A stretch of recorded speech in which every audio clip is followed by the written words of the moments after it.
We got to pick up where the president left off, which is his disappointment in Putin and saying, you know what, the 50 days, I'm going to drop it because I already know his answer, meaning Putin is not willing to play ball. I want to be the president of peace, but he's not being an honest broker. Yeah, making a lot of news there, also talking about Gaza and a possible ceasefire.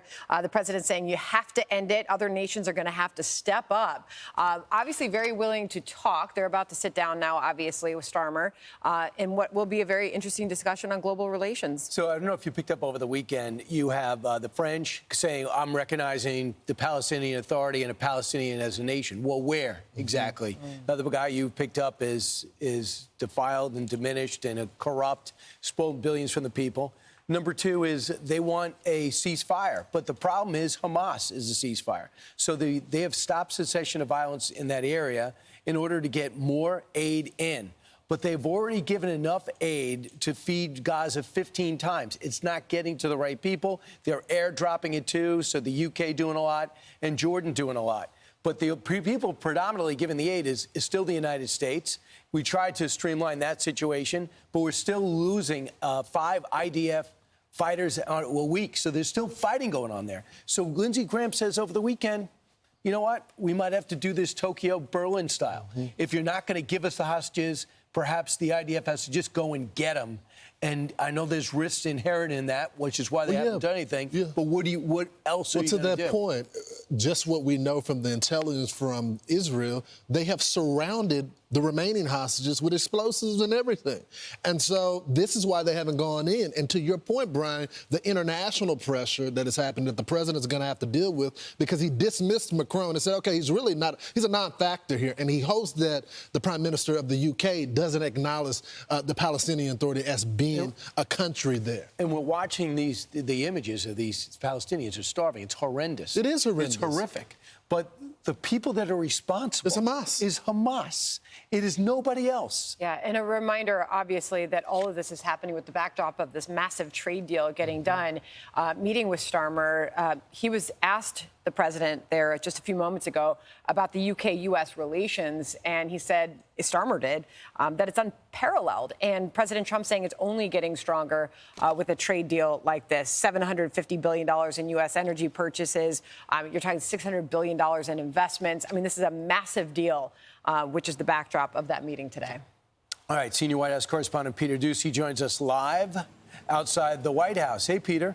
So we're getting a lot of news there, right? A ton. Keir Starmer is the third British Prime Minister that President Trump has worked with across his 2 terms. This meeting is finally underway after a little bit of a delay. And you heard it there. We expect them this morning to talk about what to do concerning Russia in Ukraine, what to do concerning Hamas in Gaza, and then, of course, these trade deals. The U.S. and the UK already made a trade deal. But it seems like President Trump is also going to be looking for a thank you from Mr. Starmer for the trade deal that he just struck with the UK's neighbors in the EU. And we have the details. This new deal that took 75 minutes behind closed doors for negotiators to come to. In it, the EU is going to purchase $750 billion of U.S. energy. They're going to invest an additional $600 billion in the United States. They will expand purchases of American military equipment. The deal is going to drop the tariffs down to 15% on most European goods, but it's going to have a 0% tariff on American exports.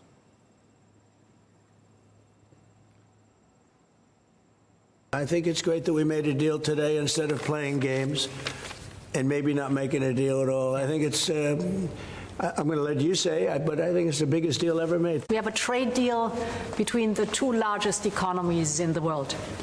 And it's a big deal. It's a huge deal. It will bring stability. It will bring predictability. That's very important for our businesses on both sides of the Atlantic. And on the other side of the Atlantic, a few hundred miles away from where the president is on this working vacation in Scotland, his top trade negotiators are meeting with their Chinese counterparts in Stockholm. If they can bring the temperature down a little bit, it could pave the way in the next couple weeks or months for a Trump and Xi face-to-face, which also means that while White House officials are describing this EU-U.S. trade deal as the biggest ever, it might only be the biggest ever until a potential U.S. China deal. Back to you. Quite the setup. Peter, are you getting the sense that there's a scramble to be the next one? This was the big one, and I know about China.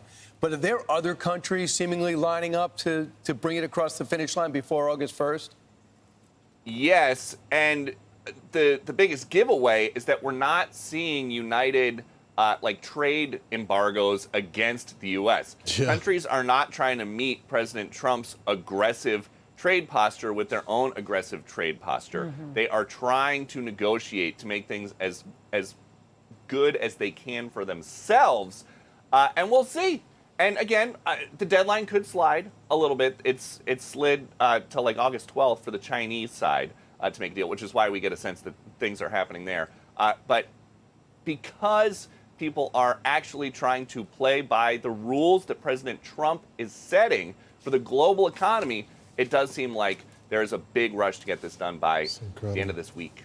I'm Steve Doocy. I'm Brian Kilmeade. And I'm Ainsley Earhart. And click here to subscribe to the Fox News YouTube page to catch our hottest interviews and most compelling analysis.